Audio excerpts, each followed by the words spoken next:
Hi, thanks for checking out my video. My name's Karen Canning. I've been a mortgage broker for 11 years.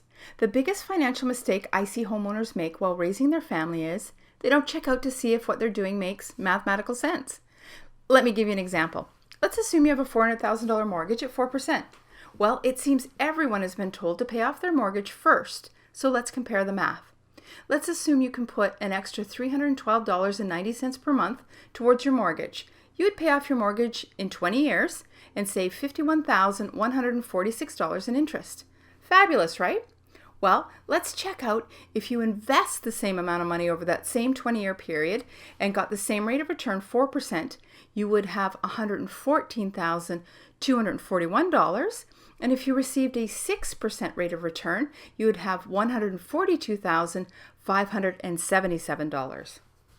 So let me ask you, would you rather save $51,146 or have $142,577 in investments? I hope I've piqued your interest and you keep watching for more ideas.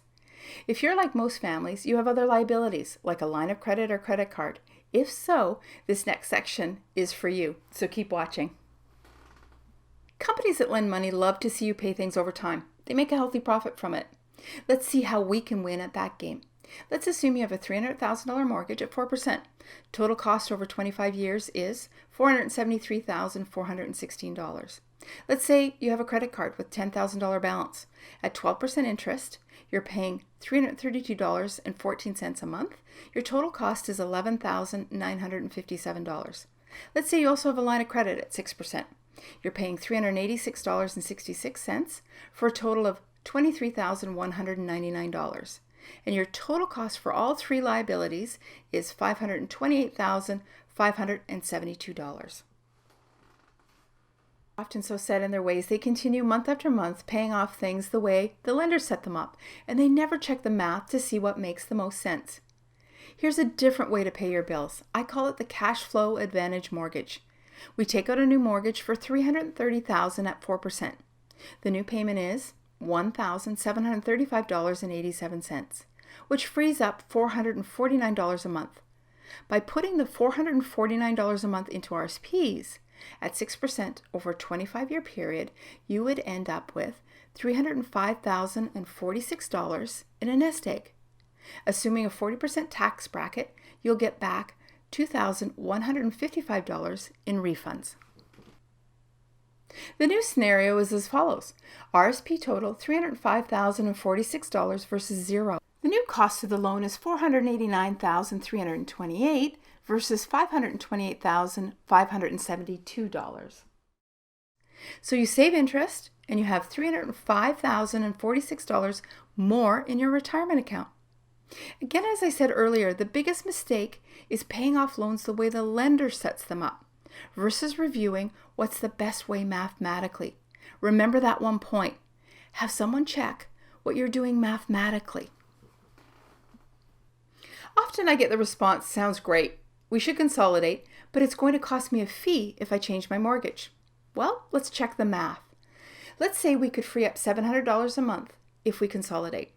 Well, $700 a month at 6% over a 25-year period is $574,538.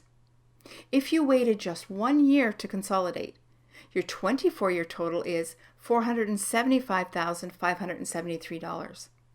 That's $98,965 more to do it now versus a year from now.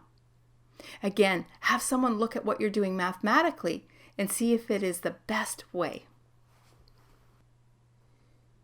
How about renovating? To prove my point, I want to use an extreme example.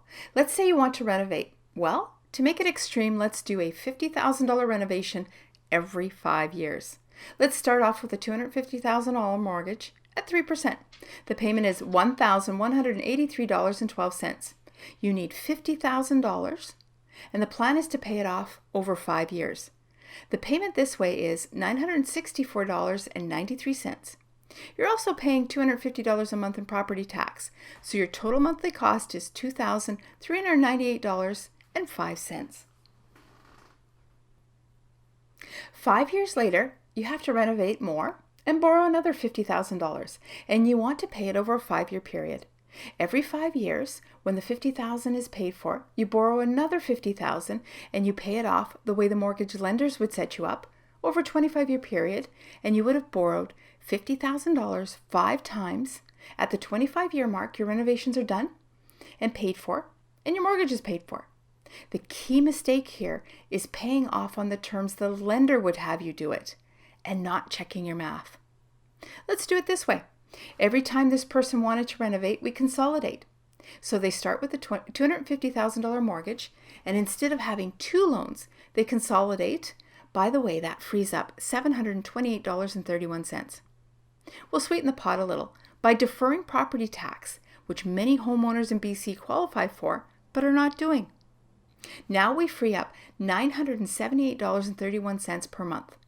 Putting $978.31 a month into RSP'S equals $11,739.72, assuming a 6% rate of return. Also assume a 40% tax bracket with refunds of $4,695.88, which we apply to the mortgage. Every 5 years, this family wanted $50,000 more for renovations. Instead of having a mortgage and a $50,000 line of credit, we consolidate and free up as much as possible. Here are the results after 25 years. First scenario, 0 balance in RSP'S. Second scenario, $119,927.55 left on the mortgage, but with a balance of $664,654 in RSP'S.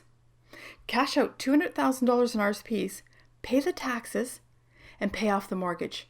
You're still left with $464,654. The big takeaway here is the math. Most people I meet are paying things off the way the lender set them up to, and they don't check the way they need to do it mathematically to benefit themselves. If you want to learn more, download my free report.